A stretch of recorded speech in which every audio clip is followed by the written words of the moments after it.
Ito nga pala ang ilan sa mga raider na inihahanda natin para sa paparating na karera. Ang project natin ngayon ay installan sila ng rear suspension. At ang napili natin walang iba kundi Race Power. Yung improve ito na Premium R Pro. Kaya tara buksan na natin para makita nyo ang features at benefits pag ganito suspension at kung bakit ito ang gagamitin natin sa karera. Ito ang Race Power Monoshock na fully adjustable na kung saan makakapag-adjust ka ng rebound at compression. At naro-rotate ang baso niya ng 360 kaya mas madaling i-mount sa motor natin. At dalawa lang ang pipihitin mo dito para sa on-the-spot adjustment. Ito yung compression para sa pagbaba ng shock at ayan naman ang rebound para sa pag-angat. Kaya tara, install na natin at ipapakita ko sa inyo kung paano namin to ina-adjust o tinotono. Dito natin sinisimulan sa spring load. Importanteng makuha natin ng sukat at tamang higpit ng pagbaba ng shock.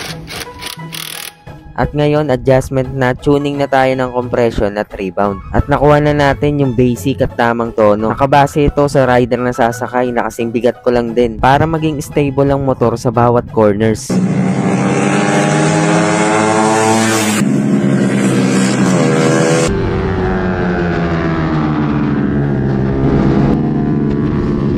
Podium! Awen! Podium! Hey, hey, hey!